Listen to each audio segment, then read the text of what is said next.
2,90,000 cash नकद और 250 ग्राम jewellery जो मोस्ट प्रोबेबली गोल्ड ज्वेलरी है वो हमने उससे बरामद की।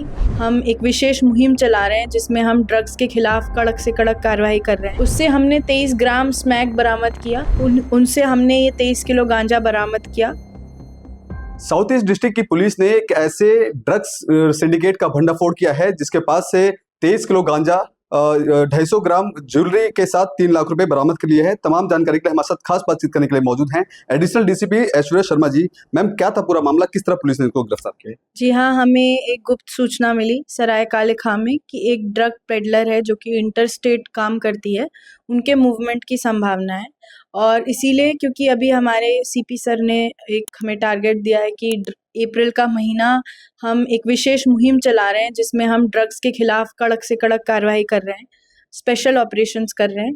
तो उसके तहत हमारी टीम ने एक स्पेशल ऑपरेशन लॉन्च किया। हमारी एंटी नारकोटिक स्क्वाड जिसका नेतृत्व इंस्पेक्टर विष्णुदत्त तिवारी कर रहे हैं, उनकी टीम ने एक ट्रैप लगाया जिसमें हमने सबसे पहले एक जो हमारी महिला तस्कर थी जो 23 केजी गांजा लेके जा रही थी, एक ट्रॉली बैग में और एक शोल्डर बैग में, और उनको हमने पकड़ा सराय काले खां में और उनसे हमने ये 23 किलो गांजा बरामद किया। उनका नाम है दारो देवी और वो बिहार के सुपाल गांव की रहने वाली हैं। और वो ये गांजा उड़ीसा से लेके आती थी तेजस ट्रेन के माध्यम से। जब हमने उनकी गिरफ्तारी की और फर्दर इंटेरोगेशन किया तो उसके बाद हम पहुंचे उनकी एक मुख्य विक्रेता की तरफ जिसका नाम था आरती, जो उनके ये ड्रग्स का सप्लाई लेकर उसका डिस्ट्रीब्यूशन का काम करती थी। ये जल विहार लाजपत नगर एरिया में रहती है और इस पे पहले भी एक एनडीपीएस का मुकदमा है। जब हमने आरती पे रेड की तो हमें आरती से 1 केजी गांजा, उसके साथ साथ 2,90,000 कैश नकद और 250 ग्राम ज्वेलरी जो मोस्ट प्रोबेबली गोल्ड ज्वेलरी है वो हमने उससे बरामद की। और वो उनकी सप्लाई चेन की मुख्य एक तरीके से हम कहेंगे आरोपी थी।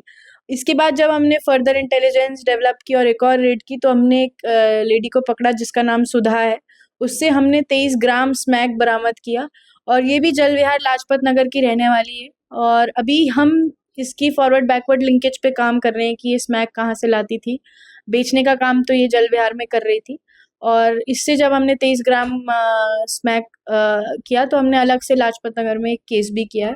इसका भी कोई प्रीवियस इन्वॉल्वमेंट नहीं है और अभी हम इस पूरे केस में और भी जो भी लिंक्स हैं उन पे काम कर रहे हैं। 250 ग्राम जो ज्वेलरी भी जो जब्त की गई है, क्या वो उन्हीं पैसों से खरीद के लिए किया था या फिर कोई? जी हाँ, तो जब हमने इंटेरोगेशन किया तो आरती ने बताया कि जो ड्रग्स की गांजा की बेचने की कमाई होती थी उससे वो ज्वेलरी खरीदी है और उस ज्वेलरी को फिर उसको वो लोग अपनी पूंजी की तरह यूज करते थे। अभी जो गिरफ्तार हुए हैं, क्या आने वाले समय में इसी मामले पे और कुछ गिरफ्तारी हो सकती है? जी हाँ, बिल्कुल, जैसा मैंने आपको बताया जो हमारी तीसरा कड़ी है सुधा, वो कहाँ से लाती थी स्मैक और कैसे करती थी उस पे हम काम कर रहे हैं। तो और भी लोगों के गिरफ्तार होने की संभावना है और इस केस के माध्यम से हम ये बताना चाहते हैं कि हम अब ड्रग्स के किसी भी आदमी को जो वो पूरी नेटवर्क है उसको नहीं छोड़ेंगे, चाहे हमें उसे दूसरे स्टेट से भी लाना पड़े तो भी हम अरेस्ट करेंगे। और ना केवल पेडलर बल्कि मेन सप्लायर और जो सेलर्स हैं जो भी उस चेन का हिस्सा है उन सब पे हम कड़क कार्रवाई करेंगे। ठीक है, thank you so much ma'am. तो ये थे हमारे साथ एडिशनल डीसीपी ऐश्वर्या शर्मा जी। इनका साफ तौर पे कहना है कि किस तरह से एक ये पूरा रैकेट को पकड़ा गया है, तो ये कहीं ना कहीं दिल्ली पुलिस की एक अपने आप में बड़ी कामयाबी है और ऐसे में सीधा संदेश उन ड्रग्स पैडलर को या फिर जो इस तरह के नशे का जो व्यापार करते हैं उनको एक संदेश दिया है कि ऐसे अपराधियों को दिल्ली पुलिस किसी भी हालत में बख्शेगी नहीं।